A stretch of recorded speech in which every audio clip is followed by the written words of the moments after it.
প্রিয় শিক্ষার্থী বন্ধুরা, তোমাদের সকলকে অনলাইন ফিজিক্স ক্লাসরুম সায়েন্স ক্লাবে সুস্বাগতম। আশা করি তোমরা সকলেই ভালো আছো। আমি তোমাদের এসজে স্যার। আজকে 11 ফিজিক্স থেকে কনজারভেশন অফ মেকানিক্যাল এনার্জি, যান্ত্রিক শক্তির সংরক্ষণ, এই বিষয়বস্তুটুকু তোমাদের সম্মুখে আলোকপাত করব বলে নির্ধারণ করেছি। This topic included in 11th physics, not only 11th, it's also included in 9th also. Okay, all boards are included, CBSE, ISC and WB board also. So দেখো, mechanical energy, what is the meaning of that? Mechanical energy is the sum of kinetic energy and potential energy. যান্ত্রিক শক্তিটা হলো আসলে স্থিতিশক্তি ও গতিশক্তির যোগফল, সমষ্টি। যান্ত্রিক শক্তি আসলে স্থিতিশক্তি এবং গতিশক্তির যোগফল। এখন আমি তোমাদেরকে দেখাবো অবাধে পতনশীল একটি বস্তুর ক্ষেত্রে, একটি বস্তু যদি অবাধে পতনশীল হয় তাহলে তার যাত্রাপথের প্রতিটি বিন্দুতে এই যান্ত্রিক শক্তির মানটা একই হয়। যান্ত্রিক শক্তির মান একই হওয়ার অর্থ হলো প্রত্যেকটা বিন্দুতেই স্থিতিশক্তি এবং গতিশক্তির সমষ্টি একই। ইহাই, এই যে স্থিতিশক্তি আর গতিশক্তির সমষ্টি এক হবে, এক পাবে, এটাই যান্ত্রিক শক্তির সংরক্ষণ। তোমাদের 11 ফিজিক্সে ইনক্লাইন প্লেন, নততলের ক্ষেত্রে যান্ত্রিক শক্তির সংরক্ষণ হয়, এই বিষয়টুকু অন্তর্ভুক্ত। কিন্তু আজকের ভিডিওতে আমি নততলের আলোচনা রাখবো না, শুধুমাত্র অবাধে পতনশীল বস্তুর ক্ষেত্রে যান্ত্রিক শক্তি সংরক্ষিত হয় এই বিষয়টুকুই শুধু আলোচনা করব। এখন আলোচনার সুবিধার জন্য আমি এই সর্বোচ্চ বিন্দু থেকে সর্বনিম্ন বিন্দুর মধ্যে তিনটি পয়েন্টকে বেছে নিয়েছি। একদম ম্যাক্সিমাম একটি, একদম মিনিমাম একটি, আর একটি মাঝামাঝি পয়েন্টকে বেছে নিয়েছি। এই তিনটে বিন্দুতে স্থিতিশক্তি এবং গতিশক্তির ভ্যালু ক্যালকুলেট করব। তোমাদের যখন প্রজেক্টাইল মোশন আলোচনা করেছিলাম, মনে আছে কি না দেখো, একটা বস্তুকে যখন উপরের দিকে ছোড়া হয়, নর্মালি বোঝো, একটা বস্তু যখন সোজাসুজি ওপরের দিকে ওঠে, একদম টপ পয়েন্টে সর্বোচ্চ বিন্দুতে বস্তুটা একটা মাইক্রো সেকেন্ডের জন্য অস্থির হয়ে যায়। একদম সর্বোচ্চ বিন্দুতে বস্তুর বেগটা শূন্য হয়ে যায়। আর যখন বস্তুটাকে ছোড়া হচ্ছে, সেই অবস্থায় বস্তুটাকে যখন এখান থেকে ছোড়া হচ্ছে, এই অবস্থায় তার কিন্তু বেগ সর্বোচ্চ থাকে। এই কনসেপ্টটুকু মাথায় রাখো। এই বিন্দু থেকে যখন ছোড়া হচ্ছে তখন বস্তুটার বেগ সর্বোচ্চ, আর এই বিন্দুতে যখন পৌঁছাচ্ছে তখন বস্তুটার বেগ সর্বনিম্ন। এই বিন্দু থেকে যখন ছোড়া হচ্ছে তখন বস্তুর গতিশক্তি সর্বোচ্চ। যত ওপরের দিকে উঠছে তত গতিশক্তি কমছে। গতিশক্তিটা যাচ্ছে কোথায়? নষ্ট হয়ে যাচ্ছে কি না? শক্তি তো নষ্ট হয় না। এই যে গতিশক্তিটা স্থিতিশক্তিতে রূপান্তর হচ্ছে। যত উপরের দিকে উঠছে ততই গতিশক্তি কমছে, একই রকমভাবে স্থিতিশক্তি বাড়ছে। তাহলে যত উপরের দিকে ওঠে, এক কথায় গতিশক্তি স্থিতিশক্তিতে রূপান্তরিত হয়। একই রকমভাবে যখন বস্তু উপর থেকে নিচের দিকে নামে, তখন একদম টপ পয়েন্টে গতিশক্তি 0, স্থিতিশক্তি সর্বোচ্চ। টপ পয়েন্ট থেকে যখন নিচের দিকে নামে তখন গতিশক্তি আবার কমতে থাকে, আর নিচের দিকে নামতে থাকলে স্থিতিশক্তি কমতে থাকে, গতিশক্তি বাড়তে থাকে। Actually this happen due to conversion, রূপান্তর হয়। নিচে থেকে উপরের দিকে উঠছে, তার মানে এক্ষেত্রে গতিশক্তি কমছে, গতিশক্তিটা স্থিতিশক্তিতে রূপান্তর হচ্ছে। একদম সর্বোচ্চ বিন্দুতে স্থিতিশক্তি সর্বোচ্চ, যত নিচের দিকে নামছে আবার স্থিতিশক্তি কমছে। এই অবস্থায় স্থিতিশক্তি গতিশক্তিতে রূপান্তর হচ্ছে। আশা করি তোমাদেরকে ব্যাপারটা বোঝাতে পেরেছি আমি কি বলতে চাইছি। এখন আমি এ বিন্দুর যদি ক্যালকুলেশনটা করি, এ বিন্দুতে যদি আমি স্থিতিশক্তি গতিশক্তির ক্যালকুলেশন করি, এ বিন্দুটা সর্বোচ্চ বিন্দু না? সর্বোচ্চ বিন্দুতে বস্তুটা একটা সময়ের জন্য হলেও স্টপ হয়ে যায়। সর্বোচ্চ বিন্দুতে বেগ হয় 0। বেগ যেহেতু 0, গতিশক্তি গতিশক্তি কি হাফ এম ভি স্কোয়ার না? তাহলে ভি যদি 0 হয় গতিশক্তি 0। তো at maximum point, at top point গতিশক্তি 0। স্থিতিশক্তি কত বলো তো? স্থিতিশক্তির ডেরিভেশন তোমরা জেনে গিয়েছো। স্থিতিশক্তি মানে mgh, স্থিতিশক্তি mgh। সর্বোচ্চ বিন্দুতে স্থিতিশক্তি সর্বোচ্চ হয়, সো mgh।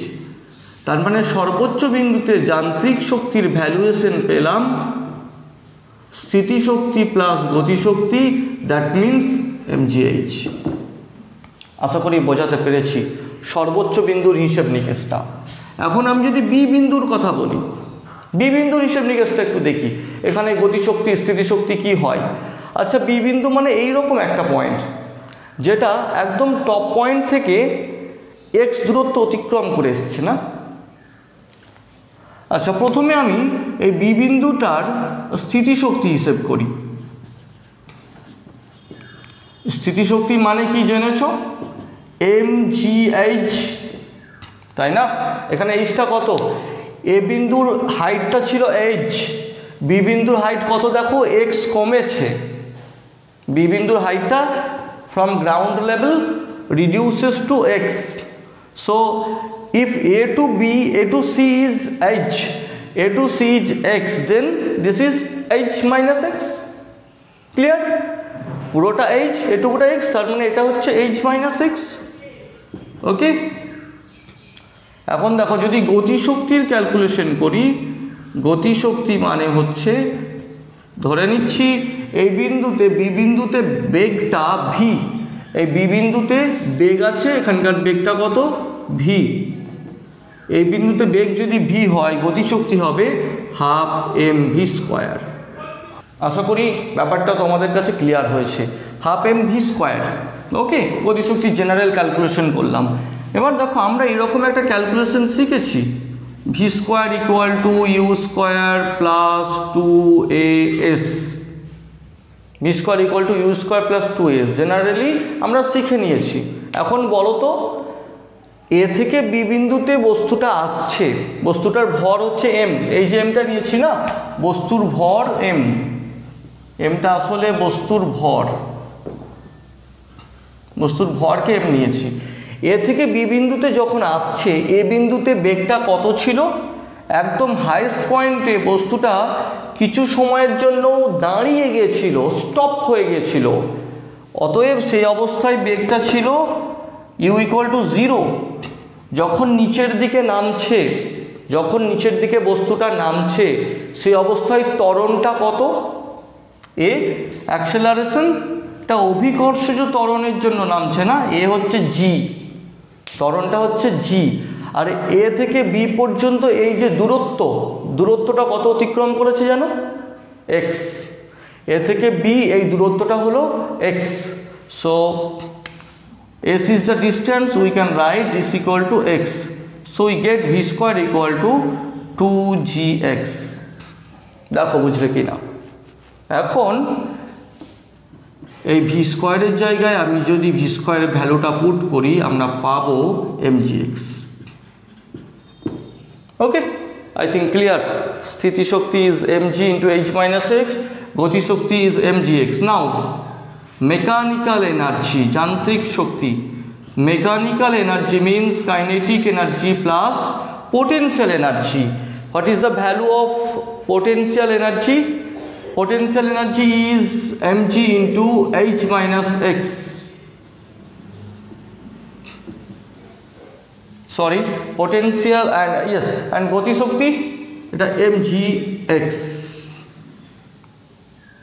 ওকে, আচ্ছা দেখো যান্ত্রিক শক্তি this equal to kinetic plus potential, স্থিতিশক্তি প্লাস গতিশক্তি, এই দুটো পেয়েছি।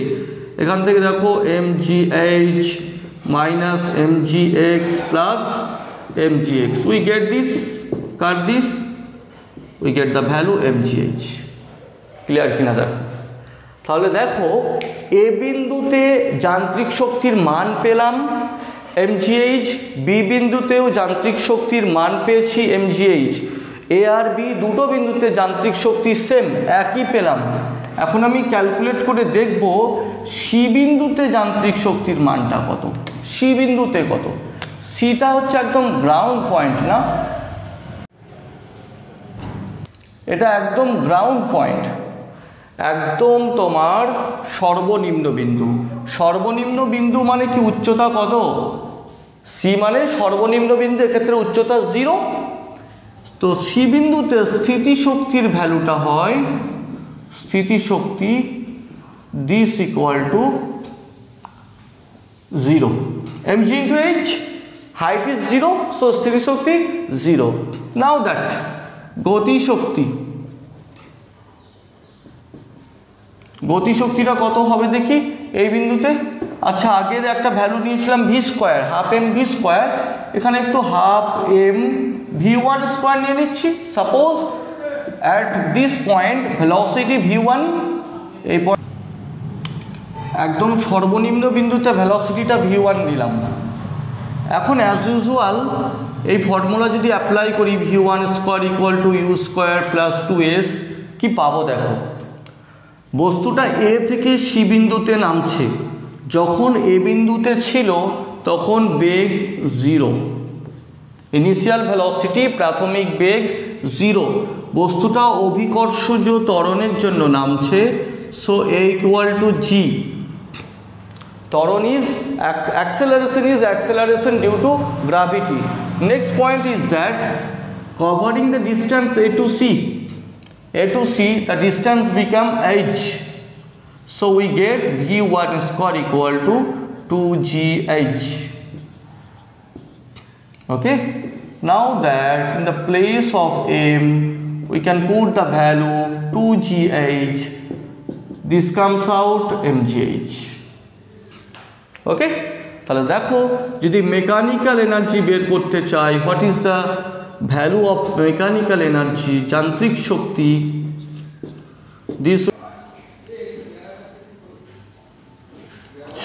This will be mgh plus 0. Okay, so total value comes out mgh.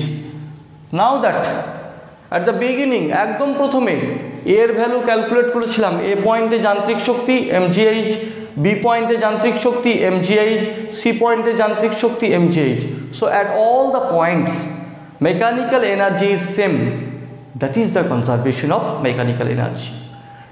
Okay, তাহলে মেকানিক্যাল এনার্জির conservation law is that for a free fall body at all the points the sum of kinetic energy and potential energy is same. একটি অবাধে পতনশীল বস্তুর তার গতিপথের যাত্রাপথের প্রতিটি বিন্দুতে স্থিতিশক্তি এবং গতিশক্তির সমষ্টি সর্বদা ধ্রুবক হয়। আজকে ছোট্ট ভিডিওতে এতটুকুই দিলাম, যান্ত্রিক শক্তির সংরক্ষণ সূত্র। আশা করি এই ভিডিওটা তোমাদের কাজে লাগবে। তোমাদের সঙ্গে আবার অন্য কোনো ভিডিওতে অন্য কোনো দিনে দেখা হবে।